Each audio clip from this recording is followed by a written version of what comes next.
কৈলাসত ডাম্বৰু কোনে বজায়, গোকুলত মুৰুলি কোনে বজায়, আকাশলৈ হৰধনু কোনে তুবাই, কলি যুগত লাগিব বুলি হৰি নাম লবলৈ কোনে শিকায়।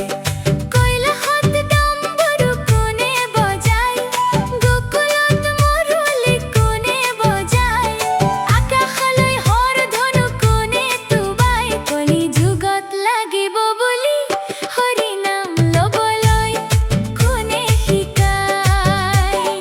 কৈলাসত ডাম্বৰু শিৱই বজায়, গোকুলত মুৰুলি কৃষ্ণই বজায়, আকাশলৈ ৰামচন্দ্ৰই হৰধনু তুবাই, আমাৰ গুৰু শংকৰদেৱে হৰি নাম লবলৈ শিকাই থৈ যায়। আমাৰ গুৰু শংকৰদেৱে হৰি নাম লবলৈ শিকাই থৈ যায়। কিৰণ দশম ৰত্নাৱলী গুৰুজনাই লিখা, মাধৱদেৱে লিখিছিলে হৰি নামৰ ঘোষা, কালিয়া দমন ৰুক্মিণী হৰণ গুৰুজনাই ৰচা,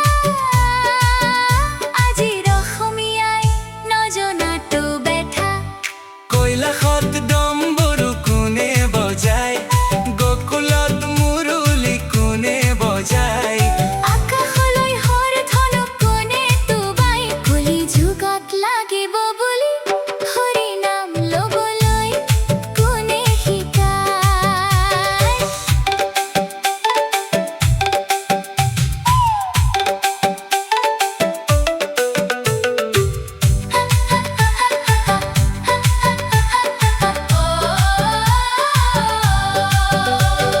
গুৰুজনাৰ পুথি পাজি থাপনাতে ৰল, আজিৰ অসমীয়া এলেহুৱা হল, নামঘৰলৈ ভকত বৈষ্ণৱ নহায়ে হল, সমাজ বুলিবলৈ চাৰিজন হেৰল। হয় প্ৰভু জনগণ গুৰুজনাই জনাৰ্দন, কলি যুগে হৰি নামে অলকানন্দন, ভকত বৈষ্ণৱ